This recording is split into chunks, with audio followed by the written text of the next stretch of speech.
Olá, está começando Diversidade, os vários olhares da psicologia sobre temas importantes da sociedade. Há pouco tempo atrás, um grupo de sociólogos começou a argumentar que estávamos vivendo o fim do emprego.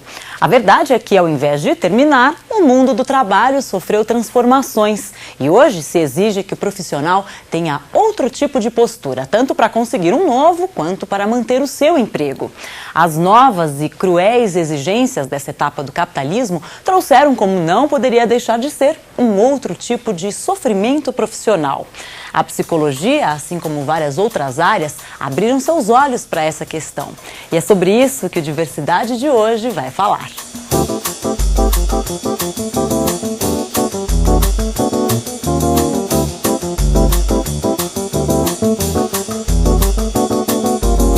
Acompanhe no Diversidade de hoje. A psicóloga Isleide Fontenelle fala sobre a autogestão de carreira. O trabalho de orientação profissional da psicóloga Sandra Loureiro. As dicas literárias e cinematográficas de Odair Furtado para ir além nesse assunto. E a conversa da psicóloga Marilene Proença com o sociólogo Ricardo Antunes. E então, vamos começar ouvindo a voz das ruas? Diversidade foi a campo para saber. O mundo do trabalho é melhor ou pior hoje em relação a antigamente? Na sua opinião, está mais fácil ou mais difícil trabalhar hoje em dia em relação a alguns anos? Hoje em dia é muito mais difícil. Tem muita concorrência. Para profissional não tem serviço, quase. Tem para marreta, a profissional não tem. Porque eles exigem muita cultura e o pessoal não está preparado. O brasileiro não está preparado com a cultura. Antigamente o que valia era a profissão. Eu acho que é mais difícil agora. Mais fácil porque tem mais meios mais ferramentas para o trabalho. A informática colaborou muito. As pessoas vão estudando, são mais profissionais no mercado e a concorrência é maior e é melhor para a gente. Os empregos exigem pessoas com características diferentes do passado. Exigem pessoas mais polivalentes. Você quer mostrar mais o seu potencial, então você trabalha bem mais. Estresse, correria, eu acho que é até pior, viu? O ritmo de trabalho hoje, acredito eu que seja maior. A necessidade, isso é pontualmente, o mundo inteiro, né? Trabalho 8h30, eu sei que é estressante. O estresse tem que ser maior, porque quanto mais gente, mais negócio, mais correria. Essa carreira tá muito estresse mental, a pessoa acaba até tendo que recorrer a psiquiatra e tudo, porque acaba enlouquecendo, né? Hoje em dia se exige mais do profissional, né? O estresse no serviço é muito maior, a cobrança é muito grande. Eu mesmo me sinto muito cansada hoje em dia, né? É muita cobrança. Muita cobrança e a paga é pouca. O jornal tá melhor.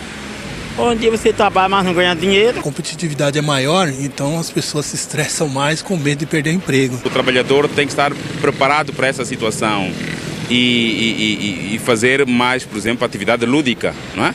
Descansar mais, ouvir mais música, passear mais, conviver mais com as pessoas, mesmo porque isto não para. Vai ser assim e vai ser pior cada vez. Então as pessoas têm que se adaptar à situação. Quem comenta essas respostas é o psicólogo José Roberto Eloane. Eloane é professor livre-docente da Unicamp e professor da Fundação Getúlio Vargas e da Universidade de São Marcos. Seu nome é uma referência nacional quando se fala de psicologia do trabalho. Eu achei de maneira interessante, porque elas são heterogêneas, não é? Você tem várias respostas, em verdade, cada um tem uma visão. Tem um imaginário, isso fica visível. E o que a gente percebe também é uma diferença que vem de classe social, de inserção social, né? Agora, a maior parte se queixa do estresse no trabalho, né? Do cansaço. Alguns colocam, inclusive, olha, você precisa, afinal de contas, fazer atividades lúdicas. Então, um coloca, você tem que fazer ginástica, você tem que, enfim, cuidar do lazer. Mas no sentido que você tem que cuidar do lazer para trabalhar mais, para ser mais produtivo, né?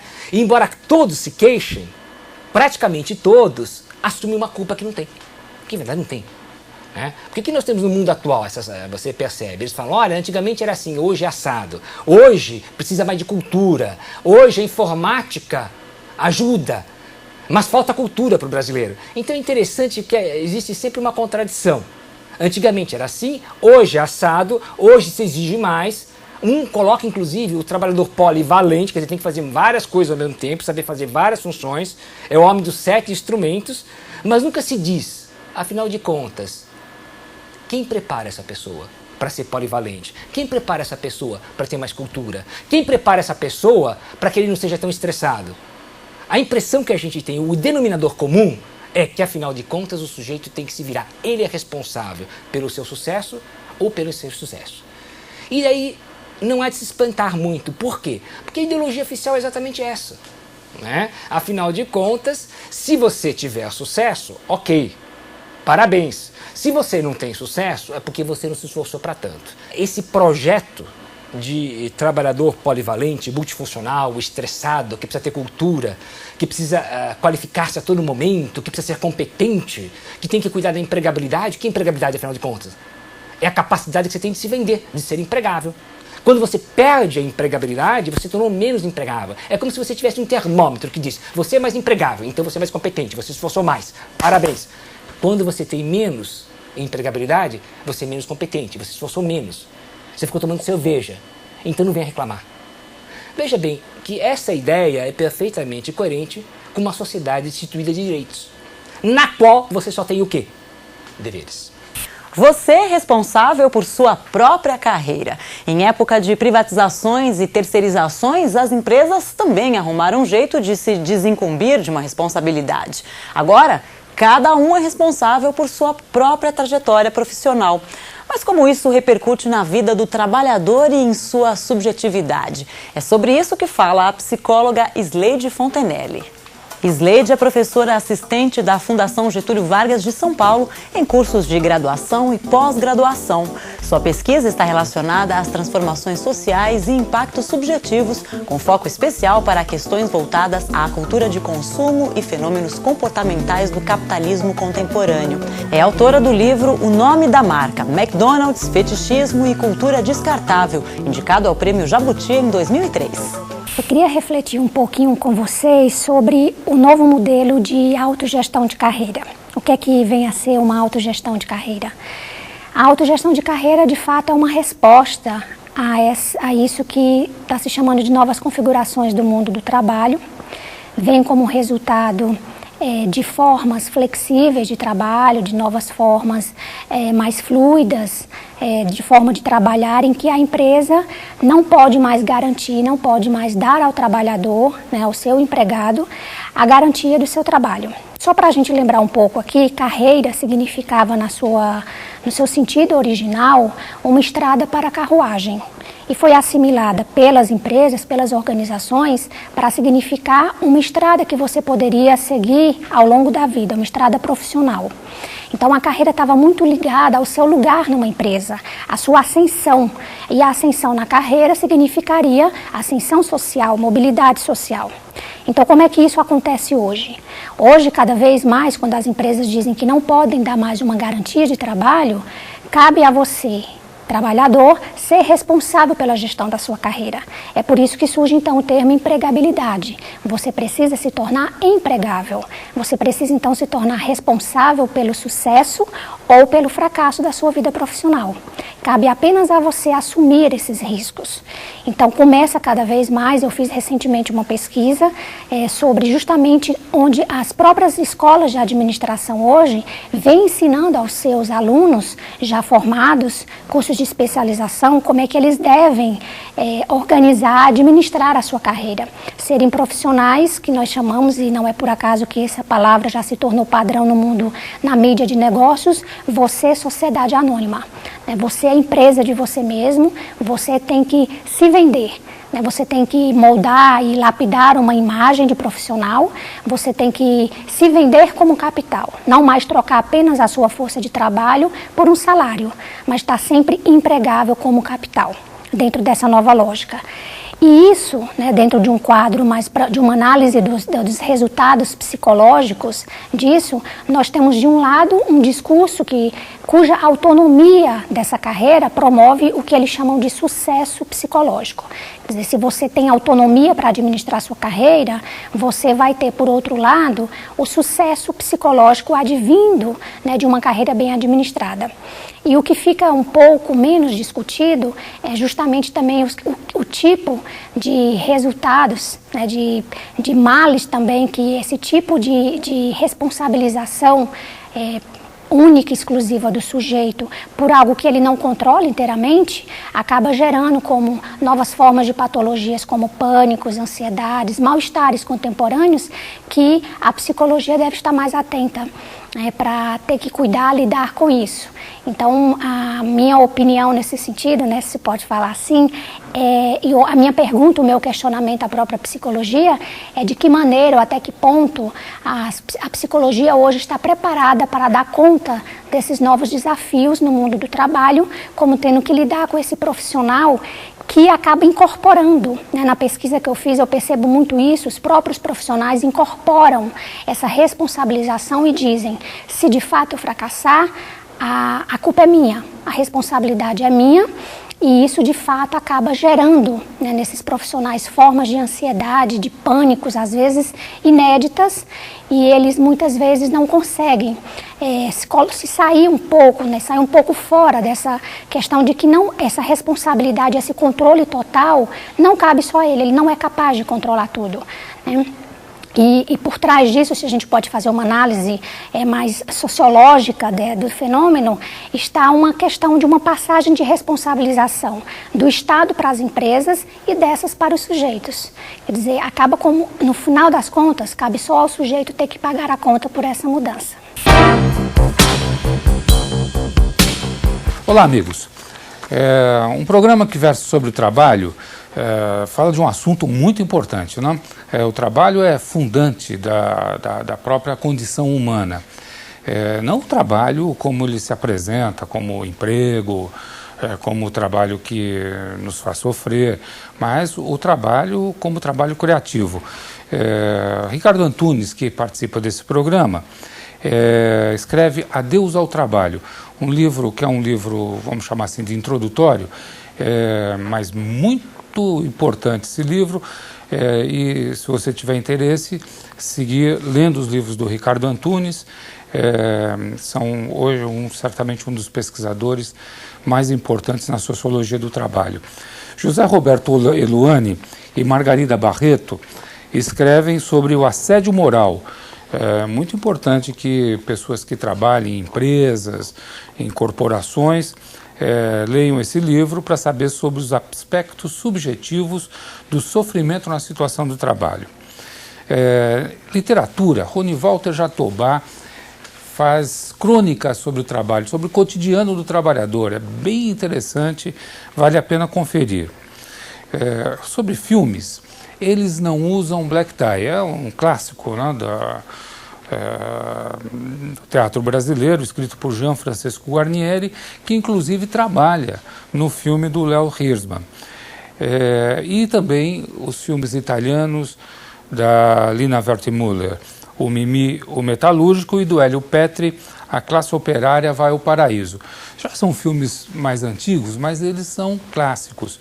Assim, de um momento em que a classe operária tem uma importância pelas características do momento. Será que a classe operária hoje mantém essa importância? É bom conferir e pensar sobre o assunto. E documentários, o Michael Moore, Roger e eu. Roger aqui é o presidente da General Motors, e este filme, de uma certa maneira, lançou o Michael Moore. Eu acho assim, é uma crítica, que é daquelas críticas do estilo americano de fazer crítica. Tá? Critica, a gente não sabe exatamente onde vai chegar. Tá? Vai desmontando, mas não coloca uma alternativa no lugar. Mas eu acho que vale a pena conferir. No mesmo sentido, a corporação, o corporation, como alguns mencionam, de um diretor chamado Mac Akbar. O filme do Michael Moore centra na General Motors e na relação ali com o desmonte de uma das fábricas. O Corporation vai falando do mundo corporativo, tá? E o que significa essa condição do mundo corporativo. Na mesma linha ali do Michael Moore, portanto, dá muitos elementos para a gente conhecer o que está por trás, tá, nos bastidores das corporações, mas assim, com um certo pessimismo. Para onde nós vamos também é o que a gente não identifica com esse tipo de filme. A orientação profissional e vocacional sempre contou com a ajuda da psicologia. Mas como anda esse trabalho nesses novos tempos, com todas as transformações que o mundo do trabalho vem sofrendo? Para saber sobre isso, Diversidade foi conhecer um pouco do dia a dia da psicóloga Sandra Loureiro. Confira. Olá, meu nome é Sandra Loureiro, eu sou psicóloga e eu trabalho com orientação profissional, tanto para pessoas que querem uma nova colocação no mercado de trabalho, quanto orientação de adolescentes, pessoas que querem mudar de carreira, enfim, é isso. O que eu faço hoje, basicamente, é orientar pessoas que por algum motivo perderam o seu emprego, foram dispensadas pela empresa, não necessariamente porque são maus profissionais, mas por uma questão, às vezes, de fusão, de aquisição, né, de reestruturação. Então, as pessoas acabam não sendo mais necessárias para aquela empresa. Então, a gente faz uma orientação para essas pessoas que estão em busca de uma nova solução para a sua carreira. Esse serviço nasceu na década de 80, né? Isso não existia antes. E ele não é muito conhecido até hoje. As pessoas às vezes fazem uma confusão entre um trabalho de outplacement, como ele é conhecido no mercado, e um trabalho de seleção, de hunting. São coisas totalmente diferentes. O que tem acontecido é que ele tem mudado um pouco o volume e a orientação em si tem mudado muito. Por quê? Porque o mercado de trabalho mudou muito. E se de um lado ele precisa fazer mais com menos, ele precisa também de pessoas com mais competências do que elas tinham anteriormente. Eu acredito que hoje a gente tem uma distância muito grande entre o que a escola ensina, as faculdades e a realidade. Tanto é que eu vejo assim, como eu dou aula, os alunos são super carentes de coisas muito práticas, né? E eles querem esse tipo de vivência. Porque o que está acontecendo nas universidades, na educação? Como ela está muito fora da realidade, as empresas elas estão formando as pessoas, porque elas têm o pé na realidade. Eu acho que a gente precisa fazer essa união muito rapidamente. Hoje a carreira está muito mais na minha mão, enquanto profissional. Não está mais na mão da empresa, né? Eu tenho que saber o que eu quero e tenho que construir essa carreira. Então, de um lado, isso é bom, porque você vai... Mas é mais difícil. Hoje em dia, a coisa mais difícil das pessoas responderem é o que você gosta de fazer? Porque a psicologia tem muito a contribuir neste sentido, né? De o indivíduo se valorizar e a partir dele ele fazer seu caminho. Eu diria que a salvação é você ter essa bússola interna, que ela vai te direcionar e ela vai fazer com que você ache os caminhos, né? Porque eles existem. O que eu gosto de fazer profissionalmente é ajudar as pessoas, de alguma forma, a sobreviver nesta selva que a gente vive hoje, que não tenha dúvida que é muito mais difícil, né, no mundo do trabalho. Sobreviver de uma maneira em que você consiga sair sadio. Porque muitas vezes o que acontece é que as pessoas se adaptam, mas o preço é muito alto. Vale a pena acompanhar agora a conversa da psicóloga Marilene Proença com o sociólogo Ricardo Antunes. Ricardo Antunes é um dos mais importantes sociólogos do país, com pesquisa especialmente voltada para o mundo do trabalho. É professor titular de Sociologia no Instituto de Filosofia e Ciências Humanas da Unicamp. Autor de uma série de livros importantes sobre o tema, recebeu os prêmios Zeferino Vaz e a Cátedra Florestan Fernandes. Colabora regularmente em revistas e jornais nacionais e estrangeiros. Então, Ricardo, a gente queria que você falasse um pouco sobre quais são as novas configurações do mundo do trabalho hoje. Olha, as mudanças foram muito intensas e, digamos, num plano multitendencial, né? Por exemplo, talvez a gente pudesse começar dizendo que aquela indústria que o Charlie Chaplin magistralmente nos apresentou nos Tempos Modernos, que certamente é um filme que todos conhecemos, né? De um trabalhador numa planta taylorista e fordista de massa, com continuidade enorme de trabalhadores, com uma organização, digamos assim, seriada, um seguindo o trabalho do outro, uma produção em massa, né? Este tipo de fábrica, né, que dominou o século XX, ela já não é mais hoje dominante. Não é que ela desapareceu, mas ela não é mais dominante. Então, a primeira ideia que a gente tem que entender é que aquela planta taylorista e fordista foi substituída, onde isto é possível, e isto se deu em muitos ramos das fábricas, das empresas, dos hospitais, das escolas, dos jornais, por uma empresa flexível, enxuta, que combina um maquinário altamente avançado, né? Por exemplo, a máquina computadorizada, o computador é fundamental nesse processo de mudança, porque ele cria uma estrutura em rede, as empresas podem se relacionar, né, diretamente. Você pode, por um toque no computador, né, acionar a sua unidade produtiva na China, né? E além desta planta, digamos assim, com uma maquinaria informacional avançada, ela vai exigir um novo tipo de trabalho, e de trabalhador e de trabalhadora. Hoje, as plantas fazem com que os trabalhadores e as trabalhadoras sejam o controlador de si mesmo. E, como são vários grupos, um acaba competindo com o outro. Como as empresas querem produzir mais em época de expansão e reduzir a força de trabalho, né, em épocas de recessão, a terceirização foi introduzida em enorme quantidade. Isso significou que a classe trabalhadora é mais heterogênea, é mais fragmentada, é mais estratificada. No topo da classe trabalhadora, os seus estratos mais altos, são os trabalhos que elaboram, não é, com as tecnologias de informação, não é?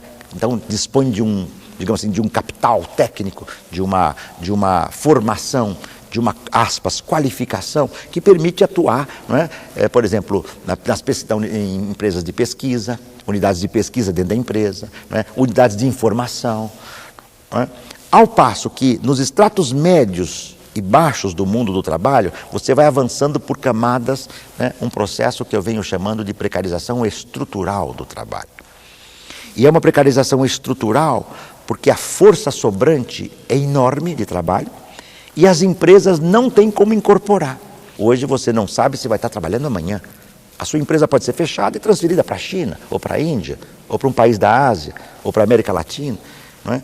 E essa empresa, né, no momento em que ela é fechada, o trabalhador fica sabendo no dia seguinte que ela foi fechada, né? Para os capitais é um paraíso, não é? Porque, claro, se você pode contratar e demitir a qualquer momento, sem prejuízo, sem perda, os capitais estão satisfeitos. E para o mundo do trabalho? O que significa você perder um emprego de 20 anos e não poder encontrar outro? O que significa você ter uma empresa fechada que você não repõe? Entende? Por isso que nós vivemos o flagelo do trabalho, não é? E esse é um outro traço do mundo atual. Os gestores de empresa, Marilene, em geral, eles dizem, é maravilhoso hoje, que você querendo você consegue. É brincadeira. Como você querendo você consegue? Se nós temos mais de centenas de milhões, a OIT fala em 200 milhões de desempregados, mas é mais. É impossível mensurar o desemprego real plenamente. Tem o desemprego por desalento.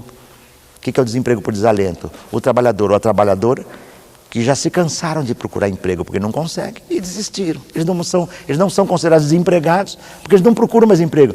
Mas procurar emprego dá um trabalho desgraçado. Você tem que acordar cedo, recortar os jornais onde você vai, ter dinheiro para pegar ônibus, rodar 1, 2, 3, 4, 5, você não tem dinheiro para ficar rodando. Depois você tem que parar para comer alguma coisa. Depois você tem que continuar, quando você chega no final da tarde exaurido de tanto trabalhar procurando emprego, né?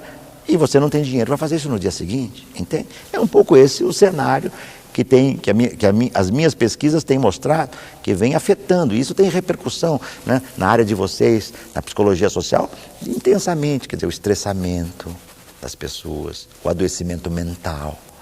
Né? Agora, Ricardo, que força tem o trabalhador ainda, na tua perspectiva, com todo esse esfacelamento? Existe alguma alternativa ou algumas alternativas estão, de alguma forma, não, acontecendo? Existem. É claro, Marilene, é claro que esses últimos 30 anos, nosso querido amigo sociólogo Ottaviani, né, que foi professor da PUC, foi professor da Unicamp também, ele disse da certa USP vez, também. e da USP quando ele foi cassado, né? Eu falava do período mais recente, ele foi cassado pelo golpe de 64, logo depois, quando do AI-5, né? Professor da USP, da Unicamp, da PUC. O Otávio disse certa vez que nós vivíamos uma contra-revolução burguesa de amplitude global, entende? Quer dizer, o mundo, houve uma ofensiva dos capitais, das forças conservadoras contra o trabalho, contra os sindicatos, contra os partidos de esquerda, contra os movimentos alternativos. E nos primeiros anos, aí, 1970, 80, especialmente nos países europeus, foi muito difícil. Mas essa nova morfologia do trabalho que eu tenho falado, Marilena, ela nos obriga também a ficar atento para as novas morfologias das lutas sociais. Ricardo, como é que você vê isso rebatendo na psicologia, quer dizer, se articulando com essa questão do humano, não é? Do homem nesse contexto? Olha, eu imagino que num plano, né, quem trabalha nesta área da psicologia nas empresas, ela vivencia esse cotidiano muito próximo, né, independente da área em que ele se encontra. Né, que essa trabalhadora ou esse trabalhador se encontre, né, porque você tem, digamos, você percebe essa erosão dos laços de sociabilidade. Né.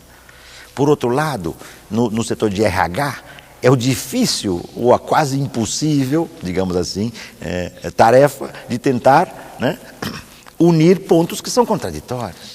Né? Então, eu tenho a impressão que, mas eu falo aqui como um sociólogo que não vivencia a condição né, do trabalho do psicólogo, mas eu tenho a impressão que o olhar do psicólogo, especialmente quando ele é crítico, quando ele é sensibilizado para as questões sociais, ele é um olhar privilegiado para perceber essa deterioração das relações de trabalho, né, e essas novas doenças, degradações, fetichismos e estranhamentos que ocorrem no universo do trabalho. Né? E eu acho que isso permite que, assim como o sociólogo pode ler isso, ou o estudioso do trabalho no plano da pesquisa, né? O psicólogo pode presenciar isso nas várias esferas, quer no trabalho público que ele está percebendo essa erosão da res pública e a entrada por dentro do espaço público de uma res privada, de uma lógica privatista, quer nas empresas privadas, que todas elas estão inteiramente abertas para essas mudanças que, digamos, de certo modo, depauperam ainda mais o trabalho. É isso, Diversidade vai ficando por aqui. A gente se vê na nossa próxima edição. Até lá!